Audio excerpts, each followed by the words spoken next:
name is Gregor von Laschewski, and we will continue our lessons about Cloudmesh while inspecting a little bit closer the web interface from Cloudmesh. Previously, we explained to you what Cloudmesh is and how to install it on your local desktop. And this is what we are currently doing. We are here running Cloudmesh on the local desktop, which brings up a GUI interface. The interface may change over time. For example, we have certain development interfaces that you should not yet use, and then some other interfaces that are more thoroughly developed. You can also look at the information that is available here, and that brings us up some minimal explanation of what Cloudmesh is and what it can do.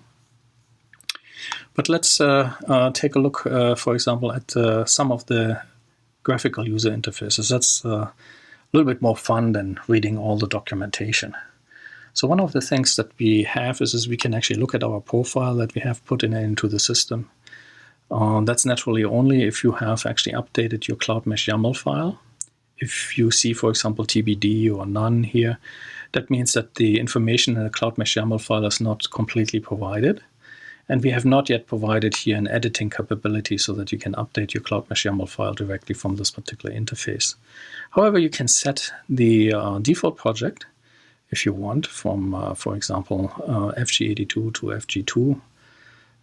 In this particular case, it lists the active and the completed projects.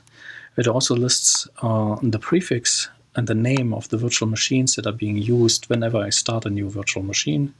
It lists also my public keys and which one should be my default public key. Next, we would like to look at the status a little bit. This is the status of our HPC systems. It will go out to the variety of systems and actually create some information that is being displayed as part of the status view. And here we see, for example, a status view of two machines that we currently have, notably India. And you can see that India runs a whole bunch of different services, including HPC services and OpenStack services. The system team is responsible for keeping up this particular information. If this is not up to date, so please send an email message to the systems team that they ought to be updating that particular information. We are just retrieving the information that is being published by the system administrators and displaying them here in a convenient form. More accurate is our description about how many jobs are currently running on this system, as we are directly reading it out of the queuing system. So on which services are, for example, being provided. So in addition to that, as we talked already about HPC systems, we have, for example, a queue info command. And right now you're wondering, oh, there are no queues available. Well, the trick about Cloudmesh is that it reads cached-in information. Cloudmesh is not designed to read an up-to-date information. We always need to be pressing the refresh button. Certainly we could automatize this and provide you an accurate view at the time. But imagine you're running 10,000s of jobs and you would like to analyze what is actually happening in 10,000 jobs. And then the worst thing that can happen to you is if you're in the middle of the analysis and an update takes place and your analysis cannot be completed. So I think it's better to do an active refresh at this time. So let's refresh, for example, our machine India and obtain the cloud information. And as you can see, it's actually not only India has been updated, but also Bravo, Delta, and Echo. That is because India manages several queuing systems at the same time, including the one on Echo and the one on India. So there are, for example, 6 queues available on India, so which you can be submitting your jobs. There's 2 on Bravo available. As you can see, Bravo and Bravo Long. And as you can see, there's not much difference between these two queues because vault time is even set to fewer hours. So we need to be probably talking to our administrators to set the Bravo Long time a little bit longer. Here in India, we have a more reasonable setup here. For example, for the long queue, we have 8 hours wall clock time, and for the regular ones, we have 4. And currently, we have 106 jobs running in the batch queue, and 3 are held, and the other queues are empty. Now, if you want to take a look at the queues, you have to take a look at them. Also here, nothing happened. We have to first do a refresh to read the information from the queuing system. And here we go. We have 102 jobs right now that are being considered for running. And Delta, we have 7 jobs. And on Echo, we have 1 job. So if we take a look at this, we can here take a look what job is here already running. And in future, we may actually add more convenient interfaces such as editing or deleting of jobs through, for example, our graphical user interface. Now, the more interesting part that we actually have is this is our virtual machine management. So one of the things that we will have is this: when we press here and we have first logged in and into our system with the username and password that was provided to us, we see, oh, there are no active clouds yet set. We need to be registering them. So let's go visit the registration page, because we haven't yet registered any cloud. We see a variety of clouds that you may have actually access to. And if you have passwords to them, you can actually set them here, and you manage the logs in through, for example, Cloudmesh and the management of virtual machines through Cloudmesh. Let's do this for India.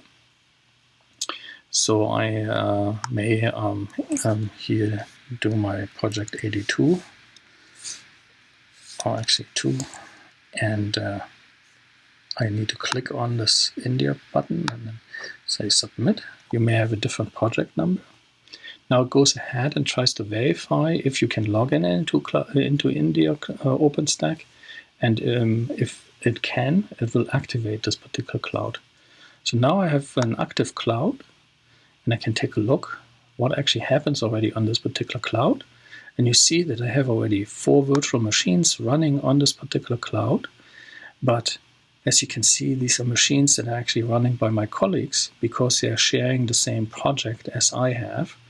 And they are running in these particular virtual machines themselves.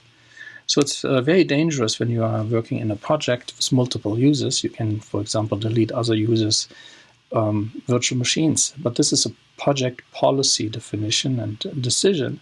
And this is what we have decided, because if someone goes on vacation, the other person may actually be the person that is being responsible of managing this particular virtual machine. So it reflects a very real usage scenario. However, one has to be very careful if it comes down to deleting these virtual machines. One of the things that we see also is that on top here, that says image and flavor undefined. So if we were to be starting a virtual machine via our plus button, we don't have images yet defined. So let's click on image, which will be providing us with a set of images. Let's refresh them and download them from the OpenStack cloud.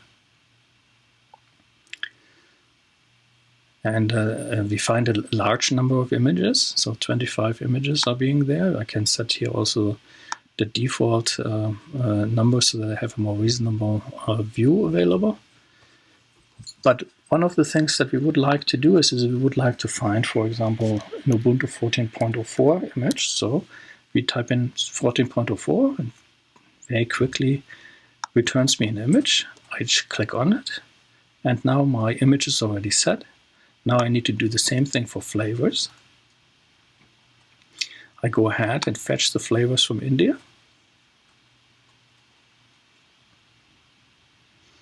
I set maybe the small image to be the default image.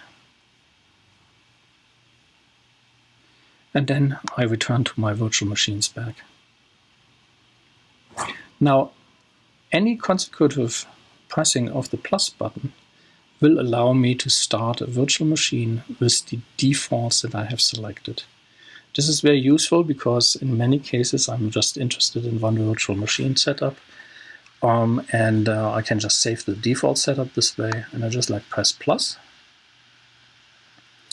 And a virtual machine is being created for me and entered into the table of running virtual machines for that particular group. And here we have the group FG82 defined.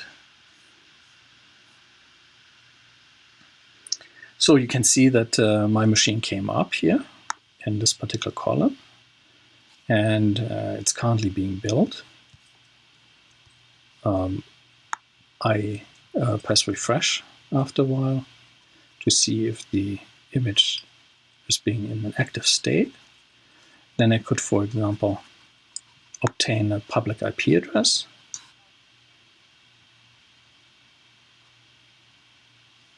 Here I obtain a public IP address. And then I will want to maybe log in into this particular virtual machine. So I press the monitor icon here. And it gives me a warning that my host ID has been changed. And I need to be adding that particular information in my known hosts file. I need to be deleting it first. So let me do this right now.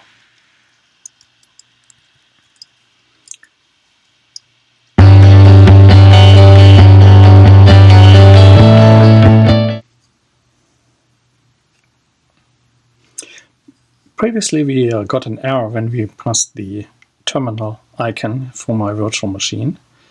And that's actually a good thing, because it actually shows that we have to think about this a little bit further. And in this particular case, you have to edit the known host files in the .ssh directory to remove that particular IP address. I used this IP address before for other purposes, but since then had already deleted this particular virtual machine, so the information about the use of this virtual machine has changed, and so I need to be removing it from the known host file. And now I have done that, and I have I can press my my login button. Now it will ask me to add this particular host to my known host file. I add this particular host to it, and now I am already logged in into the virtual machine that I have just created. And it's as easy as that to add new virtual machines and log in. So let's try to do this again.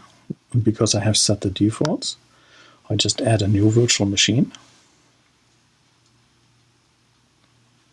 It takes naturally a little bit for the cloud to interact and start all these services up.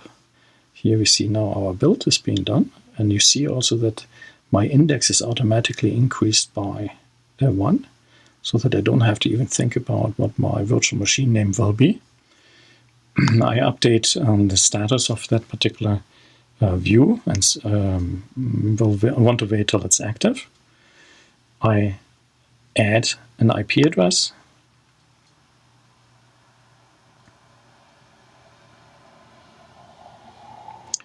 Now an IP address will be generated and added. It's available now. And now I want to log in. It asks me again for this time to add this particular machine. And I can log in into this particular machine. If I've forgotten, or if I want to log out of this particular machine, I just kill my window. Okay, let's do that. See, here's the second name being used. And let's then simply use our icon. So, for example, this icon. And here I am again back into my virtual machine. Now you see how simple it is to create new virtual machines from the graphical user interface in Cloudmesh. Naturally, if you have additional other clouds available, such as I have, I could be adding systems also to different other clouds, but I do have to register them to make them appear in my convenient management user interfaces. So please go ahead, apply, but remember that if you use, for example, other clouds other than India, you're responsible for your own payment, and please make sure that you secure your information about how to log in into these clouds. Thank you very much. That's, I think, a real good place to stop here now, our investigation of the graphical user interface. And you may want to visit our learning page again, and continue there with additional tutorials that we have hosted on the particular website. Thank you so much for your attention.